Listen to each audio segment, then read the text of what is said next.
સદગુરુએ મને સમજાવ્યું અને સમજાવી એવી સગળી રીત સમજાવી કે જાગ્રત સપના સુસુપ્તિ ને તુરિયા દેખાડ્યું તુરિયા તીપ. અરે ગુરુના ગુણને હું શું ગાઉં, એનો પાર પણ પમાય એમ નથી. હરિહરા બ્રહ્મા જેની તુતિ કરે એનો વેદ પણ પાર ન પામે. આવી મન ભાવે ગુરુએ મહેર કરી સુખ તો આપ્યા અપાર. એવી મન ભાવે ગુરુએ મહેર કરી સુખ તો આપ્યા છે અપાર. અને આવી જ્યારે સંતો આપણા ઉપર મહેર કરતા હોય ને ત્યારે આપણે સમજી જવાનું હોય છે. આથી વિશેષ આ સકળ સૃષ્ટિમાં કોઈ મોટું સુખ નથી. કદાચ 2 ભજન આવડી ગયા ને 2 કીર્તન આવી ગયા, કોઈ વાવા કરે ને તો આપણી હાર છે એમ સમજવું. આપણી હાર છે એમ સમજવું. આમાંથી બહુ આમ લાભ ખાટી ગયા એવું નહીં રાખવાનું, પણ સમજણમાં ધ્યાન આપવાની છે. આ મનુષ્ય અવતારનો વારો વહી ગયો ને તો બાપ વેલાના વસુટ્યા રે ભો ભેગા નહીં થાય. આ વારો નો વિયો જાય, છેલ્લો શ્વાસ આપણો હરિના નામની અંદર તાર લાગી જાય તો આપણો માનવ અવતાર સફળ છે એમ સમજવું. આ સુખદેવજીને જ્ઞાન બતાયા જનક વિધિ જેવા ગુરુ મળે. એક હાથ એનો માયા ઉપર, બીજો હાથ અગ્નિમાં જલે. મહારાજા જનકને પરીક્ષા કરી. મહારાજા જનકની પરીક્ષા કરી.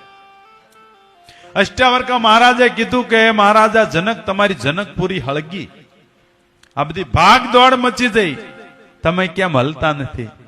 તાકે જેની હોય એને ઉપાધિ હોય ને, જેની હોય એને ઉપાધિ હોય.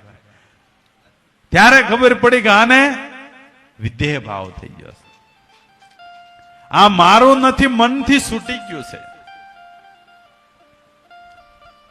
આવું જયારે મનથી છૂટી જાય ત્યારે નિરાજ સ્વામીએ કીધું મરવા અવતરવાનો સંશય મિટ્યો અને મનથી મુકાયેલા જાણું, વિદેહ પણ દેહ દિશાવે માત્ર આ તો આપમાં આપ સમાવું. આવું સુગરાનું સુખ શું વખાણું.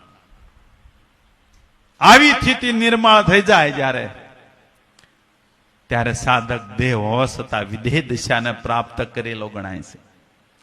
દેહ હોવા છતાં વિદેહ દિશાને પ્રાપ્ત કરેલો ગણાય છે.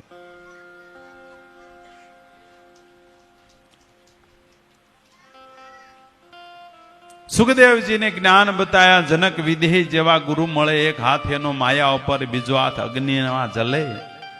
ગુરુના ગુણ ગાયા કારજ એના એમરે સરે. આવા અમીના ઝારા અખંડ વરસે, પણ મોતીડા પાકે કોક પડે, કોક પડે.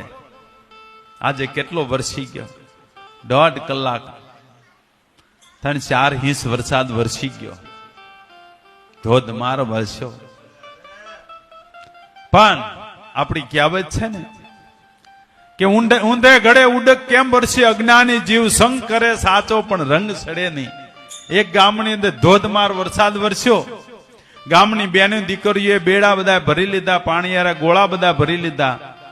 પણ એક માળી સવારે ગયા બાજુના ઘરે કે બેન એક પાણી લોટો ભરીને દે.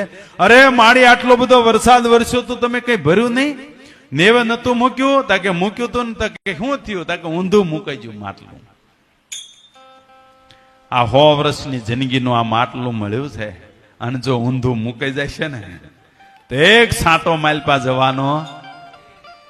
આવા અજ્ઞાની જીવ, આને અજ્ઞાની જીવ કીધા. કેવા સંગ કરે સાચો પણ રંગ સડે નહીં.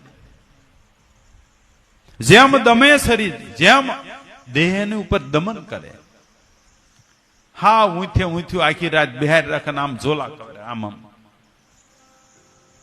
એટલે પણ તમે ઝોલા ખાવા આવો છો કે ભજનમાં આવો છો કઈ ખબર પડતી નથી. હે થાય કે નહીં એવું? પછી તો મહાપુરુષો એ શબ્દના બાણ હોય માર્યા. પણ આ તો ભાઈ વાગે એનું કામ થાય, પણ તરાહ થઈ જાય શું કરવું? હે ઠીટોડી બેઠી ટક ટક કરે ઢોરા ઉપર મૂકે ઈંડા, ભજનમાં બહેન વાતું કરે, આ બધા એકડા વિનાના મીંડા. માખી ચંદન પર હરે દુર્ગન આવે અહીંયા જાય, મૂર્ખ નર ને ભક્તિ નો ભાવે, કાં ઊંઘે ને કાં ઉઠી જાય. એટલે કોઈ આમાં ઊંઘતા એના માટે નહીં હો, તમે ઊંઘ અમે કઈ ખેંચજો. આ તો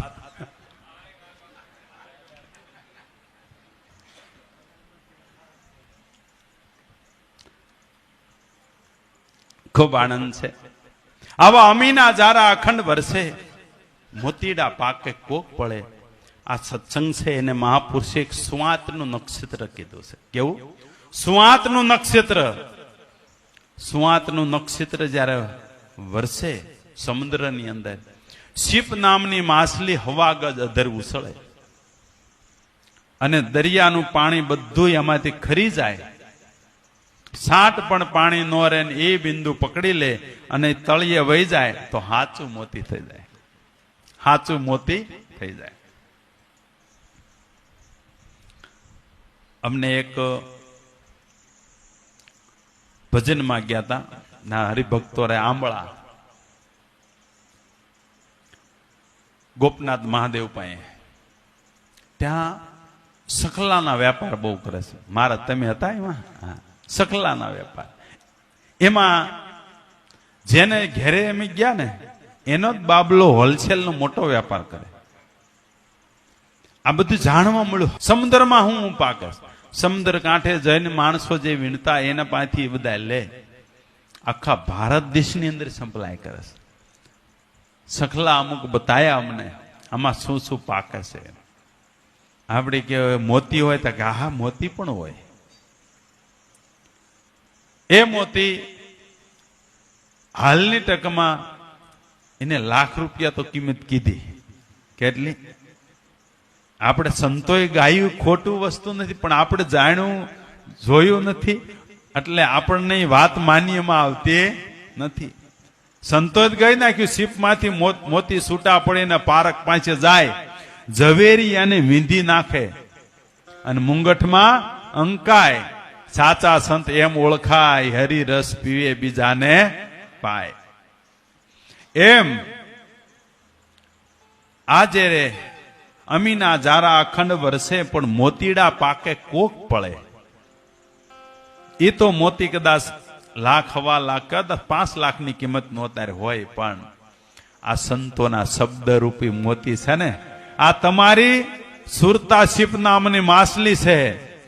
જો હવા ગજ ઉછળે અને શબ્દ રૂપી મોતી જો પકડેલી છે અને સ્થિરતા પદમાં ઠરી જાય છે ને, તો એ 1.5 લાખનું મોતી નહીં, પણ એનું કોઈ દી મૂલ્ય ન થઈ શકે એવડું મોતી છે. આ એવું મોતી છે. અમે રખડતા રજળતા એક હંખલા હતા, વાવાળે નીકળી ગયેલા, અને છતાં ખોડદાસ મહારાજ મળ્યા અને આ એક શબ્દ રૂપી મોતી પકડ્યું. ખાલી શબ્દ રૂપી મોતી. એક જ શબ્દની ચોટ લાગી હતી, એક જ શબ્દની. અને એ જ મારા ગામની અંદર જયરામ મહારાજ હતા. અને જયરામ મહારાજને હું ભજન ગાતો, દેખંદા આદલમાં, પરખંદા નિરખંદા કોઈ આદલમાં. એ સમય એક રામસાગરમાં ગાવાનો રિવાજ. આવું તબલા પેટી કાંઈ નહીં હોય અરવિંદભાઈ. એ રામસાગરમાં એને એવું રૂડું લાગે. અને એમાં નામાસણ આવ્યું કે અખર અજીતા અરદ સુણજો, અરદ સુણો એક જ અવાદ. દાસી જીવન સંત ભીમના ચરણા, મજરો માનો ને મારા ગરીબ નિવાજ.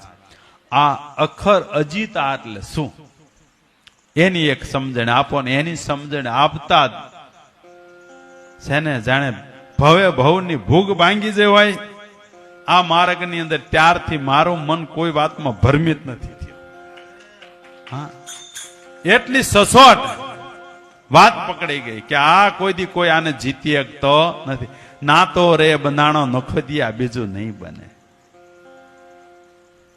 બીજું કાંઈ નહીં બને. આવી તમારી સુરતા જો હવા ગજ ઉછળી અને જો આ શબ્દ રૂપી મોતી પકડી લે ને, તો ભવે ભવનો ફેરો ટળી જાય એવું છે. ભવે ભવની ભૂખ ભાંગી જાય એવું છે. ભજન વિના મારી ભૂખ નહીં ભાંગે, સમરણ વિના તલબ કેમ જાય. આ ભજન થઈ ગયું કહેવાય, આ ભજન પાકી ગયું કહેવાય. આવું જયારે જેને પાકી જાય ને ભજન, તો એને એ ચોટ લાગી જાય, છેલ્લો શ્વાસ રહે ને ત્યાં લગણ એ નશો ઉતરતો નથી. અલગ કે અમલ સડે યોગ્ય કહો, એક દાના અમલ સડ્યો પછી કોઈ દી ઉતરે નહીં. આવા જે અમીના જારા અખંડ વર્ષે મોતીડા પાકે કોક પળે, ધ્યાન ધરીને જુઓ સુનિમા તો હંસો બેઠો આનંદ કરે. હંસા ગઈ તી ગુરુજીના દેશમાં, ત્યાં જળહળ જ્યોતિનો પ્રકાશ અગમ ઘેર જઈ સડી. હંસા અલખને જોતા થઈ આંધળી, છૂટ્યા મારે જલ મરણના ફાંસ અગમ ઘેર જઈ સડી. ખાન પ્રતાપે બોલ્યા પ્રેમ રસ, આ ખબર્યું પડશે ખળે. ગુરુના ગુણ ગાયા, કારજ એના એમ રે સરે. જેને જેને ગુરુના ગુણ ગાયા છે, ખાન પ્રતાપે બોલ્યા પ્રેમ હસ. પ્રેમ હસનું આ ભજન છે. અને ખબર્યું પડશે ખળે, પાઘડીનો વળ છેડે હોય. એમ આ છેડો સુધારવા માટે છે, છેડો સુધારવા માટે છે.